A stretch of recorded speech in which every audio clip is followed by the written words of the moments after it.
a counterpunch.org article entitled "Stop Brett Kavanaugh, a Corporation Masquerading as a Judge" by none other than Ralph Nader. There's a name from the past. Kavanaugh's judicial decisions, according to data gathered by Public Citizen over the past decade, have heavily favored corporations over people. Nader ended his article with a motto against his awful nomination: Kavanaugh. 2 years ago, Kathy and I joined the Indivisible group in Cuyahoga Falls and have met regularly with subgroups on Move to Amend and climate change, two issues with which I've been involved. Indivisible's goal is to resist practically everything related to the Trump agenda. I participated in Indivisible's Move to Amend March and Stowe's July 4th parade. There were about 10 of us. Here's the sign I carried.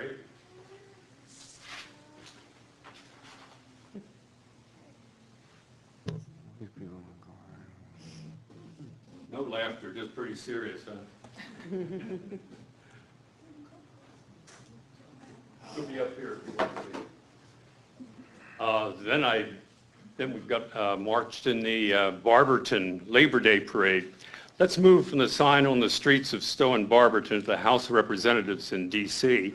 Move to Amend is the basis of House Joint Resolution 48. Only human beings, not corporations, are legal persons with constitutional rights, and money is not the equivalent to speech. And therefore, regulating political contributions and spending does not equate to limiting political speech. That's why we're here tonight, because democracy encourages us, we the people, to be active in causes to make democracy stronger. The dark money of corporations in politics corrodes democracy. Another way I've been active is writing letters to our congressional representatives to get them moving on Move to Amend. In December last year, I wrote to our Representative Tim Ryan to find out where he is on this issue and why he's not on the list of signatories to House Joint Resolution 48. He didn't respond, but when we returned from winter vacationing, I found that Ryan had signed on. And now there are 65 House members that have signed the Move to Amend. It's growing. When we had our first Democracy Day 2 years ago, only 15 members of the House had signed on. I wrote congratulating him for doing the right thing and asked about what he's doing about global warming, since Trump has been reversing all the progress made under President Obama. Ryan wrote that he is committed to moving toward renewable energy sources. According to a recent nonpartisan Politico Daily Beast poll about the Supreme Court and its cases, the top concern most voters have is not about abortion, but it's about the role money plays in U.S. politics. And they would like the Supreme Court to address this issue. According to their most recent poll, large majorities of voters, regardless of party affiliation, said that they opposed the Supreme Court's 2010 Citizens United decision. Fully 64% of those surveyed said that they would want the president to choose a Supreme Court nominee who will limit the amount of money corporations and unions can spend on political campaigns. The Atlantic had an excellent article also, How Can the U.S. Shrink the Influence of Money in Politics? Overturning Citizens United won't fix things. The wealthy and corporations are always going to have an influence in elections, one way or another. We need to focus on empowering the average people by reinvigorating and expanding public finance systems for campaigns, both at the federal and local levels. Empowering average people, that's us, making our public hearing presentations to Kent City Council and then having them forwarded to Columbus and Washington, D.C., expressing our opinions related to issues and voting are the cornerstones of democracy. You have a minute. We, the people, thank you. Thank you. Further? We have Lee Brooker. Mr. Weiland, would you like to submit that? Thank you. Name and address, and we'll give you 5 minutes. If you have something writing, when you're done, submit it to the court. Thank you. It's Lee Brooker. Keep my stuff and sleep at 814 Hudson Road in Kent. I'd like to just put into the record quickly the article that Mr. Weiland referred to by Mr. Nader, which is from September 6th, about the corporatist nominee for our Supreme Court. Observers say the confirmation of Judge Brett Kavanaugh to become President Trump's second pick for a lifetime job on the Supreme Court will make the court more conservative. It is more accurate to say Kavanaugh will make the court more corporatist. With Kavanaugh, it is all about siding with corporations over workers, consumers, patients, motorists, the poor, minority voters, and beleaguered communities. Repeatedly, Kavanaugh's judicial opinions put corporate interests ahead of the common good, backing the powerful against the weak, the vulnerable, and the defenseless. Apart from his declared views pouring power and immunity into the presidency, which is why Trump wants him, Kavanaugh could be the most corporate judge in modern American history. 2 meticulous reports on his judicial decisions, one by the Alliance for Justice and one by Public Citizen, demonstrate that for him it's all about corporations über alles. Here is Alliance for Justice's summary. Kavanaugh has repeatedly ruled against efforts to combat climate change and the regulation of greenhouse gases. He has also repeatedly ruled against protections for clean air. He has repeatedly sided with the wealthy and the powerful over all Americans. He has fought consumer protections in the areas of automobile safety, financial services, and a free and open internet. Kavanaugh has also repeatedly ruled against workers, workplace protections, and safety regulations. Do you want him to be on the Supreme Court? Kavanaugh is a corporate supremacist to a fanatic level of protecting corporate cruelty and greed. Giving him an unaccountable lifetime position on the court will weaken our democracy and empower the corporate state. What will he do when cases involving robots harming workers or consumers, corporate algorithms corkscrewing consumers, corporations turning the governments against their citizens, and corporate criminals being bailed out by taxpayers? Fortunately, Kavanaugh gives us more than a clue from his many judicial decisions and dissents, especially with health care cases coming before the court. Public Citizen's factually based report on Judge Kavanaugh's opinions in split decision cases provides insight into his judicial philosophy. He ruled 15 times against worker rights, 2 times for worker rights. On environmental protection, he ruled 11 times for business interests and 2 times for the public's interest. On consumer and regulatory cases, he ruled 18 times for businesses and 4 times for consumer protection interests. In the area of antitrust or anti-monopoly, he ruled twice for the corporations and 0 times for market competition. He seems to love government power when it is arrayed against the people, ruling 7 times for police or human rights abuses versus 0 rulings for the victims. But he rules against government agencies when they are protecting the interests of the people over those of corporations. Even more extreme, he does not like human beings to sue corporations or sue the government. But if you're a corporation, the courthouse doors are always open. Kavanaugh rules like he is a corporation masquerading as a human, but in his introductory statement to the Senate Judiciary Committee, he wanted us to see him as a regular guy, weirdly remembering the row and seat number at 2 professional sports games his father took him to as a child and listing all the names of his 6th grade daughter's basketball team. Shame on Chairman Charles Grassley for severely restricting the voices from civil society allowed to testify before the Judicial Committee. No wonder Code Pink had to protest from the galleries. Watch out for a cruel man with a folksy smile. Watch once again the Democratic senators on the Senate Judiciary Committee minimizing Kavanaugh's bias for corporations, except for Senator Whitehouse. Given the lives, injuries, and sickness at stake, given the dictatorially approved taxpayer-funded corporate welfare and bloated corporate contracts with governments draining the people's necessities, given Kavanaugh's mindless support for corporate dollars corruptly buying elections, maybe the motto against this awful nomination should be Kavanaugh. You have 1 more minute. Thank you. This nominee does not like regulations on business, and he's no friend of environmental protections. He's been particularly tough on the EPA, repeatedly ruling against its authority to regulate mercury, toxic emissions, and air pollution that crosses state lines and greenhouse gases. And that's pivotal. He's, of course, replacing Justice Kennedy, who was the pivotal 5th vote in Massachusetts versus EPA, which required the EPA to regulate greenhouse gases. It would be a disastrous nomination. The Supreme Court's already extremist in its support of corporate interests over those of ordinary people, and this would swing it much further in that bad direction. Thanks, folks. Well, thank you. Further? Yes, Mr. Brooker, do you have your statement? Deb Silverstein is next. Name and address for the record, and we'll give you 5 minutes, young lady. I'm Debbie Silverstein, 1072 Aaron Drive here in Kent. I'm talking about health care tonight. Senator Bernie Sanders of Vermont hosted a town hall last fall to discuss the Medicare for All Act, during which he emphasized a conflict of interest around involving the private sector in health care. Right now, we have a health care system that is not designed to provide quality care to all people in a cost-effective way, Sanders said at the town hall. Let us be frank. We have a health care system designed to make enormous profits for insurance companies and drug companies, and disease prevention is not very high on their lists. Sanders isn't alone in his sentiment. A number of polls last year, and one commissioned by the Cleveland Plain Dealer in Northeast Ohio, indicate that a growing plurality of Americans support switching to a single-payer health care system, including a substantial majority of Democrats.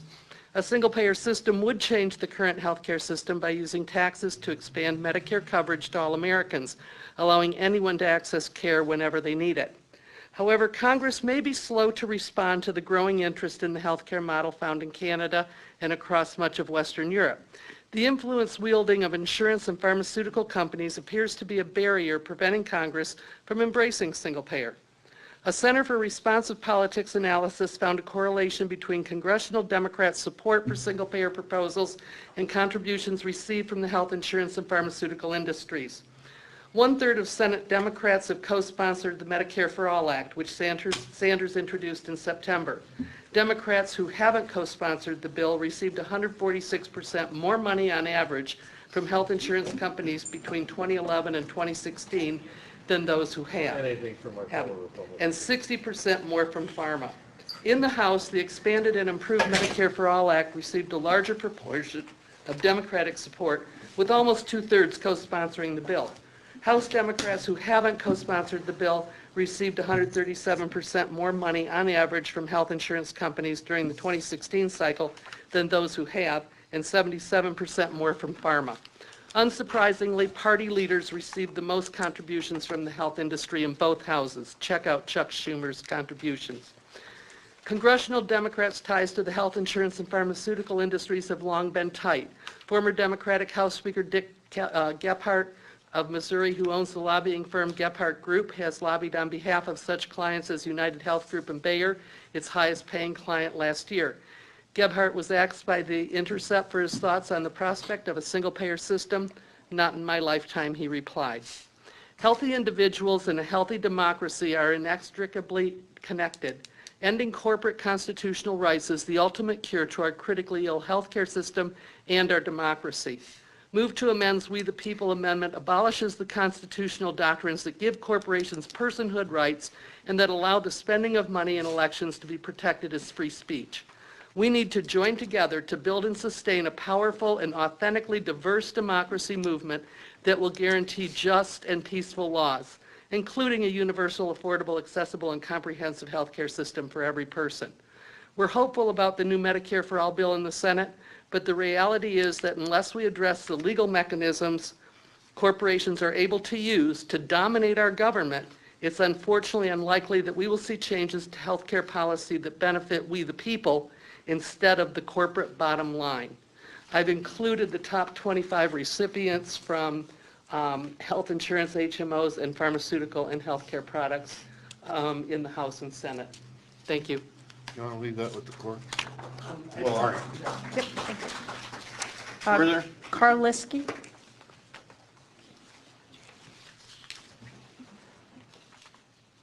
Name and address for the record, and you have 5 minutes. 452 Sunrise Drive. You get that there? Yes. All right, go ahead. Money and wealth and political life. I feel like I'm sort of repeating what has already been said to a certain extent.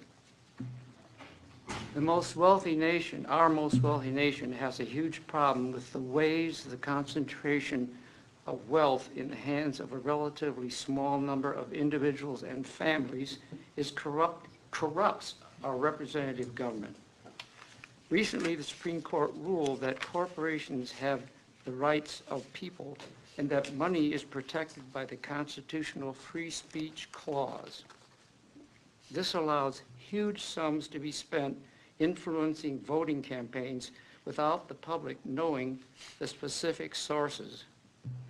Add to this the high cost of running for public office, the huge sums spent paying the many lobbyists, and the rewards given to legislators who vote the right way, and I added this pun.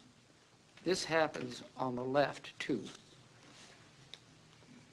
Add to this the gerrymandering to keep incumbents in office and the numerous strategies to discourage voters from registering or getting to the polling places or even voting. Let's make voting an easy and simple act. My conclusion is we are a very, very corrupt country. Thank you. Further? We have one more, Carl Martin.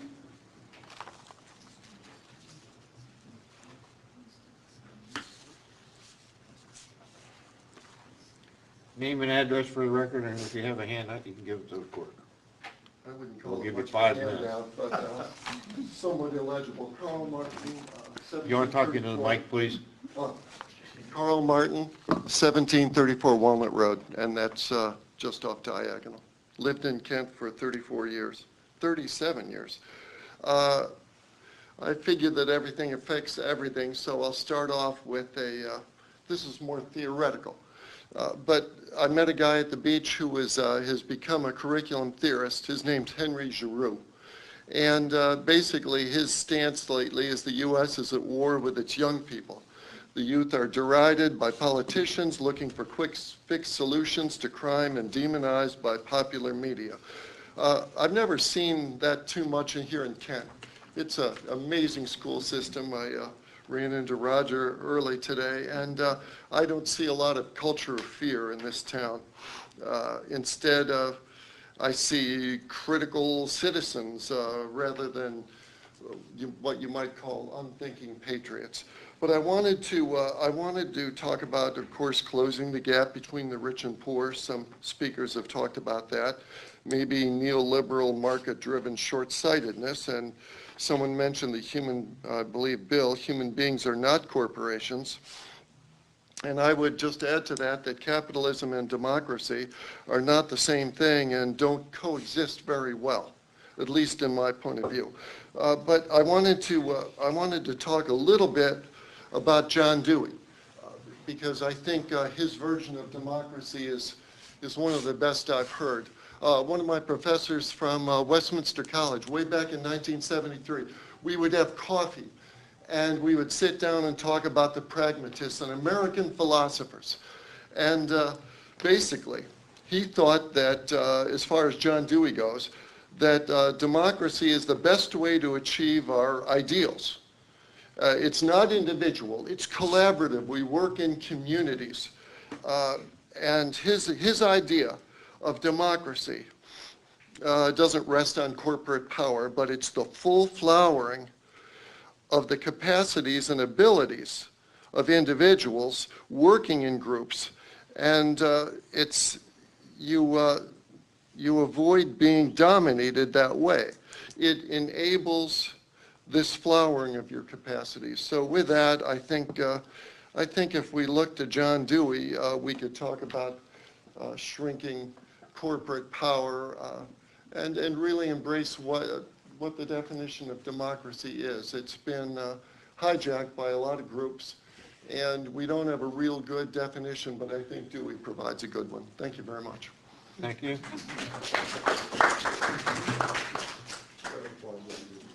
Well, with no more said, the clerk will take all your concerns, put them in writing, and once again, we'll send them to the people that we need to. This is our third one, and I don't remember getting a response back from any of them in the last 2 years, so it does not hurt you to also write a letter from your own personal desk. So with that, the hearing's closed. Yeah.